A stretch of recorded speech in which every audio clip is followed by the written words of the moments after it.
finaliza un matrimonio. Se puede solicitar por diversas causas como el mutuo acuerdo, el desafecto o abandono.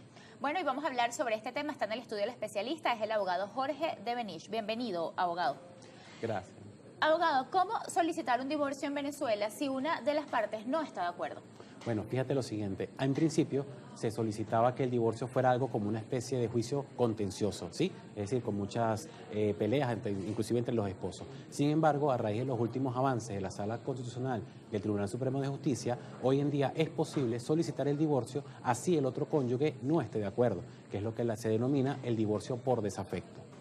¿Cuáles son las causales de divorcio más comunes? Mira, el artículo 135 del Código Civil establecía taxativamente cuáles eran las causales para poder divorciarse. Unas causales que eran el abandono voluntario, el exceso, la sevicia, injurias graves. Pero a raíz de, como te digo, los avances de la Sala Constitucional del Tribunal Supremo de Justicia, pues se han ido aumentando las causas por las cuales se puede solicitar el divorcio.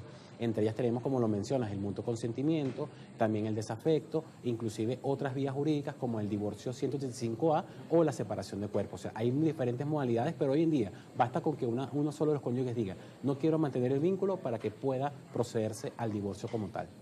¿De qué depende o qué determina el tiempo de duración de un proceso de divorcio? Digamos, en estos divorcios donde ambas partes están de acuerdo, son más rápidos que Sí. aquellos donde una de las partes no está de acuerdo. Sí. Por desafecto, ¿una de las partes quizás puede apelar esto o no? Fíjate, cuando las partes tienen un mutuo consentimiento, que, o sea, que es un divorcio que están los dos muy de acuerdo para poder separar, disolver el vínculo, pues efectivamente es algo muy expedito, ¿sí? No tarda mucho, a diferencia del pasado, donde efectivamente esos procesos de divorcio eran súpermente largos, eran complicados. Ahora, ¿qué pasa si de repente yo me quiero divorciar y la otra persona no está de acuerdo? Pues precisamente puede diferir un poco el tiempo, pero se va a lograr el divorcio. O sea, vamos a hablar de que de repente en meses, en cuestión de meses, puede ser unos 3, 4 meses, a diferencia de mutuo consentimiento que puede ser un poco más rápido. ¿Qué pasa si hay hijos? ¿El proceso es más largo o esto no influye en la duración del proceso? Ambos procesos, tanto el tema con los niños como el de divorcio, ¿pueden marchar de forma paralela? Bueno, fíjate algo muy interesante que toques ese punto, porque los divorcios para aquellas parejas que tengan hijos menores de edad bajo su potestad, bien sean comunes o no, pues efectivamente deben resolver tanto el divorcio como las instituciones familiares, que es lo que la ley denomina con respecto a la crianza de los hijos, o sea, señalar cómo van a ser esos aspectos de la crianza. Sin embargo, cuando hablamos de niños, niñas, adolescentes, pues el divorcio pudiera ser más rápido, pero pudiera haber alguna especie de discrepancia en ambos progenitores en cuanto a la crianza de los hijos. Y en ese caso, digamos que eso que esté en conflicto, que esté en la duda, pues sencillamente puede tardar un poco más en resolverse. Pero el divorcio en sí iría en paralelo con las instituciones familiares, se resolvería primero el divorcio y si hay algún desacuerdo con alguna institución familiar, pues eso se llevaría a una fase eventual de juicio. ¿Cuáles son estas instituciones familiares? ¿A qué se hace referencia cuando usted dice, bueno, un proceso puede estar en institución familiar mientras el divorcio va transcurriendo? Bueno, son 5. Específicamente la ley habla de la patria potestad, la responsabilidad de crianza, la custodia, la obligación de manutención y el régimen de convivencia familiar. Digamos que son los 5 aspectos que debo tratar de normar. Primero, lo ideal sería bajo mutuo acuerdo, pero en caso de que no haya acuerdo, yo como cónyuge que me quiero separar, propongo cómo sería la forma en que se llevarían esas instituciones familiares para que, bueno, el otro sea notificado y en una audiencia única puedan concurrir frente al juez para señalar si están o no de acuerdo con las instituciones familiares que fueron proyectadas en un principio y allí se definirán los efectos del proceso.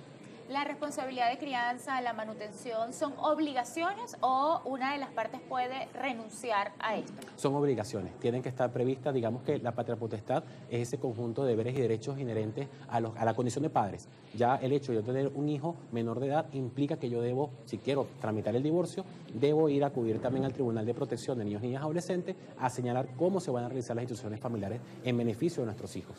¿Cuáles son, abogado, los documentos que se necesitan para divorciarse? Indispensablemente el acta de matrimonio, ¿sí? Okay. El acta de matrimonio, bien sea en copia certificada o en copia simple, la copia de la cédula de identidad de los cónyuges y las actas de nacimiento de los niños, ¿no? Con la identificación también de que debe señalarse cuál fue el último domicilio conyugal que tuvieron los esposos hasta el momento que tuvieron esa unión matrimonial, porque eso va a depender de la competencia, o digamos el tribunal competente según el territorio, que va a conocer de la solicitud de divorcio. ¿Cómo divorciarse si una de las partes está fuera del país? ¿Esto es posible? Sí es posible hacerlo. Hoy en día, bueno, gracias a los avances telemáticos, es posible practicar algunas notificaciones en modo expedito a través de vías alternativas como el WhatsApp y esto. E inclusive se han hecho. Hay muchas personas que viven fuera de Venezuela y han venido al país con los debidos poderes y todo autenticado para poder solicitar el divorcio aquí en Venezuela y someterse a la jurisdicción de Venezuela. Entiendo que también es por un tema de costos, porque es más viable hacer un divorcio en Venezuela que hacerlo en el extranjero, pero sí es perfectamente posible. Si una de las partes utiliza el desafecto como causal de divorcio, ¿la otra parte igual debe ser notificada? ¿Esto no se puede hacer de un solo lado, digamos? No, no se puede hacer de un solo lado. Es necesario que se cumpla esa formalidad de la notificación del otro cónyuge, quien también tiene derecho a expresar, y sobre todo cuando hay niños, niñas y adolescentes en el medio, tiene derecho a expresar cuál es su punto de vista con relación a lo que son las instituciones familiares de sus hijos o hijas. Hablemos de los costos, abogado. ¿Es costoso divorciarse en nuestro país? ¿Cuáles son las opciones que tenemos? Bueno, hoy en día pueden haber dos rangos, ¿no? Vamos a hacerlo así, dos fases. Uno puede ser que sea a través de la defensa pública, que en este caso, bueno, el Estado venezolano garantiza a aquellas personas que no posean los recursos económicos para contratar un servicio jurídico, pues pueden contratar, pueden solicitar los servicios de un defensor público que los pueda asistir gratuitamente en el proceso. Y está la otra parte, que sería a través de una defensa privada, donde, bueno, ya los honorarios podrían ser distintos, porque hay una ley, digamos que hay un mínimo de honorarios, ¿sí? Pero lo que no se puede hacer, Beatriz, lo que recomiendo encarecidamente es que la gente, cuando ve esos anuncios que un divorcio express en $100, $200, eso no es verdad. Un divorcio, y más cuando hay niños, niñas, adolescentes, debe tratarse con personas especialistas en la materia y con un abogado de confianza que también le dedica el caso, porque es una familia de la que estamos hablando. Usted habla de las ofertas engañosas y de por qué tenemos que tener cuidado, y mencionaba la palabra divorcio express. ¿Hay abogados que pueden garantizar el tiempo que va a durar un proceso de divorcio o no? No, realmente más que garantizar, no, porque eso sería como decir que el abogado pudiera controlar el tribunal, y eso no es cierto. El abogado puede estimar, ¿ok? ¿Por qué? Porque, bueno, por ejemplo, cuando hablamos que es un divorcio por mutuo consentimiento, pues evidentemente no va a haber mayor contención y me salto una fase de notificación y voy directo a una audiencia. Tengo una probabilidad de que efectivamente el divorcio va a ser más reducido. Muchísimas gracias. Vamos a hacer nuestra primera pausa. Estamos conversando sobre divorcio, manutención y patria potestad. Me acompaña el abogado Jorge Devenir. Usted puede hacer sus preguntas a través de nuestras redes.